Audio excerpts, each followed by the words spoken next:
Assalamualaikum, pendengar pengantar tidur. Apa kabar?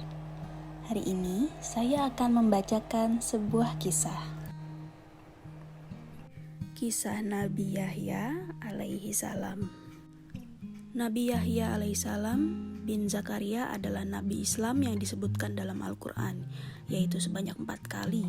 Diyakini bahwa Yahya hidup selama 30 tahun dari 1 sebelum Masehi sampai 31 sebelum Masehi. Ia diangkat menjadi nabi pada tahun 28 Masehi dan ditugaskan berdakwah kepada Bani Israel di Palestina. Nabi Yahya wafat di Damaskus, Syria. Allah berfirman, "Di sanalah Zakaria berdoa kepada Tuhannya seraya berkata, 'Ya Tuhanku, berilah aku dari sisi Engkau seorang anak yang baik.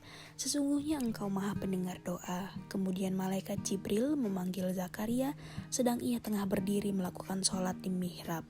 Katanya, 'Sesungguhnya Allah menggembirakan kamu dengan kelahiran seorang putramu, Yahya, yang membenarkan kalimat yang datang dari Allah, menjadi ikutan menahan diri dari hawa nafsu dan seorang nabi termasuk keturunan orang-orang soleh.'"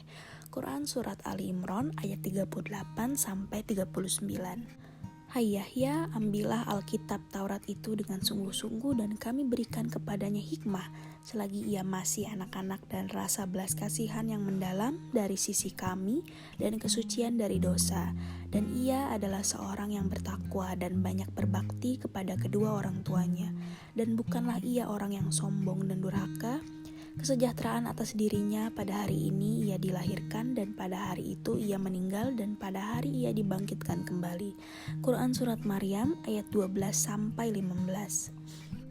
"Hai Zakaria, sesungguhnya kami memberi kabar gembira kepadamu akan memperoleh seorang anak yang namanya Yahya, yang sebelumnya kami belum pernah menciptakan orang yang serupa dengan dia." Quran Surat Maryam ayat 7. Inilah Yahya, seorang nabi yang Allah Subhanahu wa Ta'ala bersaksi bahwa sebelumnya tak seorang pun yang serupa dengannya, yaitu seorang nabi yang Allah Subhanahu wa Ta'ala berkata tentangnya, "Dan rasa belas kasihan yang mendalam dari sisi kami." Quran Surat Maryam ayat 13. Sebagaimana Khidir diberi ilmu dari sisi Allah Subhanahu wa Ta'ala, maka Yahya diberi rasa cinta dari sisi Allah Subhanahu wa Ta'ala. Al-Hanan ialah ilmu yang luas yang terkandung di dalamnya, sesuatu kecintaan yang dalam terhadap makhluk dan alam. Hanan ialah salah satu dari tingkat cinta yang tersumbat dari ilmu. Yahya adalah seorang nabi yang menjadi cermin dari ibadah, zuhud, dan cinta. Nabi Yahya mengungkapkan cinta kepada semua makhluk. Ia dicintai oleh manusia, burung-burung, binatang buas, bahkan gurun dan gunung. Darah Nabi Yahya tertumpah ketika beliau berusaha mempertahankan kebenaran yang disampaikannya di istana raja yang zolim. Peristiwa tragis itu berkaitan dengan seorang penari pelacur. Para ulama banyak menyebutkan keutamaan Yahya. Yahya hidup sezaman dengan Nabi Isa dan termasuk kerabat dekatnya dari sisi ibu anak bibinya. Ada hadis yang meriwayatkan bahwa Yahya dan Isa pernah bertemu pada suatu hari. Lalu Isa berkata kepada Yahya, "Mintakanlah ampun bagiku, wahai Yahya, sesungguhnya engkau lebih baik daripada aku." Yahya berkata, "Mintakanlah ampun bagiku, wahai Isa, karena engkau lebih baik daripada aku." Isa berkata, "Tidak, engkaulah yang lebih baik daripada aku. Engkau mengucapkan salam kepadaku, sedangkan Allah Subhanahu wa Ta'ala mengucapkan salam kepadamu." Kisah tersebut menunjukkan keutamaan Yahya ketika Allah Subhanahu wa Ta'ala menyampaikan salam kepadanya pada hari ia dilahirkan, pada hari ia mati, dan pada hari ia dibangkitkan kembali dalam keadaan hidup. Diriwayatkan bahwa Rasulullah SAW pernah pergi dan menemui para sahabatnya. Pada suatu hari beliau mendapat mereka sedang menyebut-nyebut keutamaan para nabi. Ada yang mengatakan Musa kalimullah, seorang nabi yang diajak bicara oleh Allah Subhanahu wa Ta'ala. Ada yang mengatakan Isa ruhullah, tiupan ruh Allah Subhanahu wa Ta'ala. Dan ada juga yang mengatakan Ibrahim Khalilullah, seorang kekasih Allah Subhanahu wa Ta'ala. Demikianlah para sahabat berbicara tentang para nabi. Lalu Rasulullah SAW menemui mereka. Ketika Rasul mendapat mereka tidak menyebut nama Yahya, beliau berkata, "Di manakah putra seorang syahid yang mendapatkan banyak penderitaan, yang memakan pohon karena takut dosa, Di manakah Yahya bin Zakaria? Sementara itu datanglah musim semi di Palestina, dan bumi tampak semakin menghijau dan langit semakin terang. Bulan dengan cahayanya menembus puncak-puncak pohon dan kebun. Bunga-bunga mawar dan jeruk semakin berkembang, dan baunya tersebar ke udara. Dan burung-burung yang sedang berterbangan tampak bernyanyi dan melantunkan lagu-lagu kegembiraan di tengah-tengah suasana yang ceria dan penuh keindahan. Kemudian lahirlah Yahya. Kelahiran Yahya dipenuhi banyak mukjizat. Beliau lahir pada saat ayahnya Zakaria berusia lanjut, sehingga tampak seakan-akan ia putus asa karena tidak akan mempunyai keturunan. Beliau lahir melalui doa yang suci yang tersumber dari hati Nabi Zakaria yang suci dan tulus. Nabi Yahya lahir di tengah-tengah masa yang dipenuhi dengan puncak kesucian, sebagaimana juga dihiasi dengan puncak kelaliman. Maryam adalah simbol puncak kesucian di zamannya. Mihrabnya penuh dengan bau yang harum, yang memancarkan kalimat-kalimat sholat yang terus-menerus dan zikir yang bersumber dari hati yang suci. Masjid tampak dipenuhi dengan gelombang orang-orang yang sholat dan orang-orang mukmin yang berzikir. Namun nan jauh di sana kelaliman telah menyembunyikan genderangnya. Yahya dilahirkan dan masa kecilnya tidak seperti lazimnya, masa yang dilalui oleh anak-anak. Umumnya, anak-anak saat itu bermain, hal-hal yang tidak berguna, sedangkan Yahya tampak serius sejak beliau kecil. Anak-anak kecil saat itu merasa senang dan terhibur ketika mereka menyiksa binatang, sementara Yahya justru memberi makan binatang-binatang dan burung dari makanannya sebagai bentuk belas kasihan darinya. Bahkan, terkadang Yahya sendiri makan dari daun-daun pohon atau buahnya. Ketika beliau menginjak usia dewasa, maka cahaya wajahnya semakin bersinar dan hatinya penuh dengan hikmah dan cinta kepada Allah Subhanahu wa Ta'ala serta kedamaian. Yahya adalah seseorang yang menyukai membaca sejak usia dini. Beliau rajin membaca dan menggali ilmu.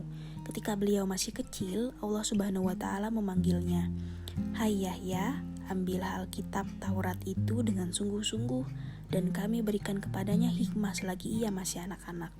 Yahya mendapatkan perintah saat beliau masih kecil untuk mengambil kitab dengan kekuatan, yakni hendaklah ia belajar kitab dengan penuh ketelitian, yaitu kitab syariat. Allah Subhanahu wa Ta'ala memberinya kemampuan untuk mengetahui syariat dan memutuskan perkara manusia saat beliau masih kecil. Yahya adalah orang yang paling alim di zamannya dan paling banyak menerima hikmah. Beliau mempelajari syariat secara sempurna. Oleh karena itu, Allah Subhanahu wa Ta'ala memberinya kekuasaan saat beliau masih kecil. Beliau mampu menyelesaikan persoalan di antara manusia dan menjelaskan mereka rahasia-rahasia agama. Bahkan beliau mengenalkan mereka jalan kebenaran dan mengingatkan mereka dari jalan kesalahan atau kebatilan. Kemudian Yahya semakin dewasa dan ilmunya makin bertambah, serta kasih sayangnya pun makin meningkat, baik kepada kedua orang tuanya maupun kepada binatang. Kasih sayang Nabi Yahya meliputi segala sesuatu. Beliau mengajak manusia untuk bertaubat dari dosa mereka.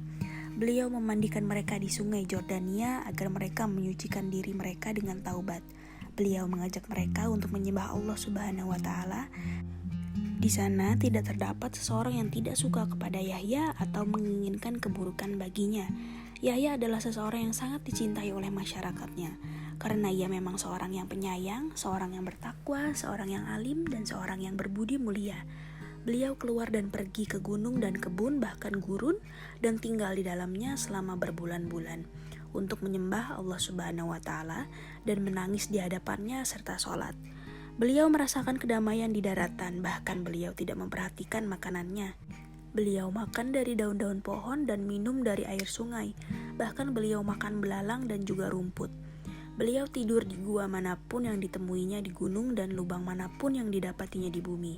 Terkadang beliau masuk di suatu gua gunung, lalu beliau menemukan binatang buas di dalamnya seperti serigala atau singa. Namun karena kesibukannya dan konsentrasinya saat berzikir kepada Allah Subhanahu wa Ta'ala dan sholat, sehingga beliau tidak lagi memperhatikan serigala atau singa. Serigala dan singa itu melihat Nabi Yahya, lalu mereka mengetahui bahwa ini adalah seorang Nabi Allah Subhanahu wa Ta'ala yang sangat berbelas kasih kepada binatang. Maka binatang-binatang buas itu menundukkan kepalanya dan meninggalkan tempat itu dengan tenang, sehingga Nabi Yahya tidak mendengar suara mereka. Pada kesempatan yang lain, Nabi Yahya memberi makan binatang-binatang buas dengan penuh kasih sayang. Bahkan beliau tidak makan di malam harinya karena makanannya diberikan kepada binatang-binatang itu. Beliau merasa puas saat menjadikan salat dan zikir sebagai makanan dari hatinya. Sebelum beliau memberi makanan pada tubuhnya, beliau makan dari daun-daun pohon. Beliau bermalam atau bergadang dalam keadaan air matanya berlinang saat berzikir kepada Allah Subhanahu wa Ta'ala dan tenggelam dalam lautan cinta dan bersyukur kepadanya. Ketika Nabi Yahya berdiri di depan manusia untuk mengajak mereka menyembah Allah Subhanahu wa Ta'ala, maka beliau mampu membuat mereka menangis karena cinta dan khusyuk. Beliau mampu mempengaruhi hati mereka dengan kebenaran yang dibawanya, dan beliau menampakkan bahwa beliau memang dekat dengan Allah Subhanahu wa Ta'ala. Pada suatu hari, Nabi Yahya keluar menemui manusia. Masjid tampak ramai dipenuhi orang-orang. Nabi Yahya berdiri dan beliau mulai berbicara. Sesungguhnya Allah Subhanahu wa Ta'ala memerintahkan aku untuk menyampaikan kalimat-kalimat yang telah aku kerjakan, dan aku telah memerintahkan kalian untuk juga mengerjakannya. Hendaklah kalian menyembah Allah Subhanahu wa Ta'ala dan tidak menyekutukannya. Barang siapa yang menyekutukan Allah Subhanahu wa Ta'ala dan menyembah selainnya, maka ia seperti seorang budak yang dibeli oleh majikannya. Lalu ia bekerja dan memberikan tenaganya kepada tuan selain tuannya. Siapakah di antara kalian yang ingin memiliki budak seperti itu? Dan aku memerintahkan kalian untuk melaksanakan sholat. Sesungguhnya Allah Subhanahu wa Ta'ala melihat hambanya saat ia sholat. Oleh karena itu, jika kalian sholat, maka hendaklah kalian berusaha untuk khusyuk. Aku pun memerintahkan kalian untuk berpuasa. Maka siapa yang melakukan demikian, maka ia seperti seseorang lelaki yang mempunyai bingkisan dari misik yang baunya harum. Setiap lelaki ini berjalan, maka akan terpancarlah bau harum misik darinya. Aku pun memerintahkan kalian agar banyak melakukan zikir kepada Allah Subhanahu wa Ta'ala.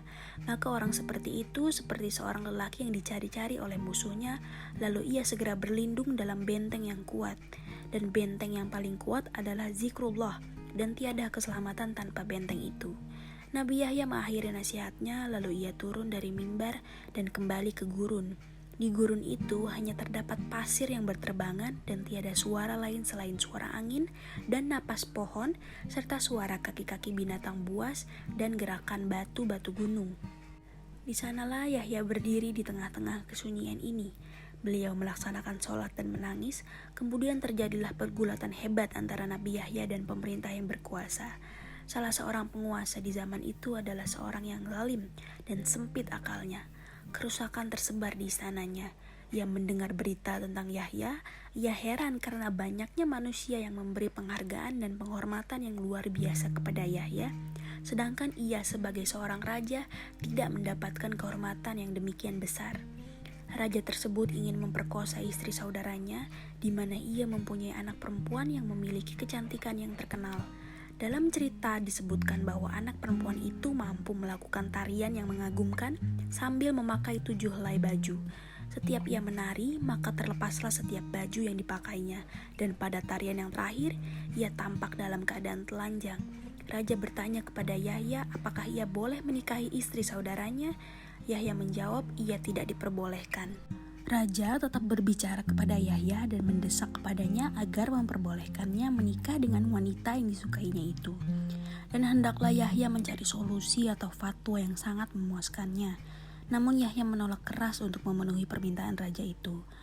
Kemudian Yahya pun meninggalkannya. Akhirnya raja tampak marah kepada Yahya dan memerintahkan agar Yahya dipenjara. Kemudian raja itu pun memperkosa istri saudaranya. Anak perempuan wanita itu yang suka menari telah melihat Yahya saat ia berbicara dengan raja. Anak perempuan itu sangat tertarik akan ketampanan Yahya dan keagungan kepribadiannya. Ringkasnya, wanita yang ahli menari itu pun merasa jatuh cinta kepada Yahya. Ia pergi menemui Yahya di penjaranya, dan ia melihat Yahya dalam keadaan duduk sholat dan menangis. Wanita itu terus mengawasi Yahya saat beliau sholat sampai selesai. Lalu ia meletakkan dirinya di bawah kaki Yahya dan memintanya agar mencintainya sebagaimana ia mencintai Yahya. Yahya menjawab bahwa di dalam hatinya tidak ada cinta lain selain cinta kepada Allah Subhanahu wa Ta'ala. Wanita itu pun bangkit dari tempatnya dalam keadaan putus asa. Ia meninggalkan Yahya dalam keadaan hatinya dipenuhi kebencian padanya. Ia kembali ke istana raja.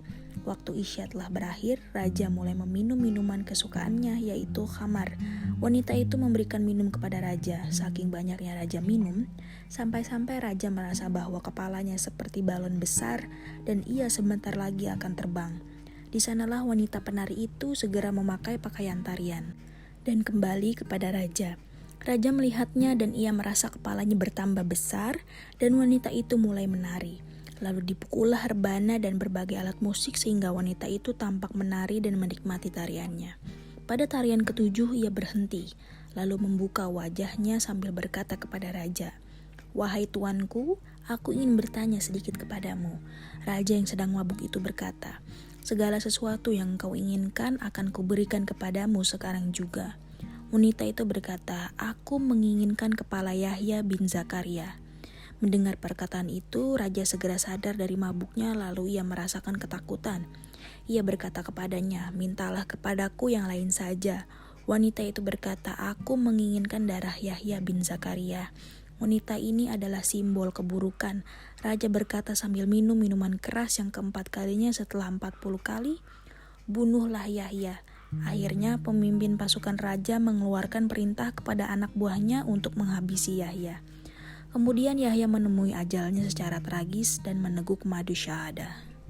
Demikian kisah Nabi Yahya, semoga bermanfaat. Wassalamualaikum warahmatullahi wabarakatuh.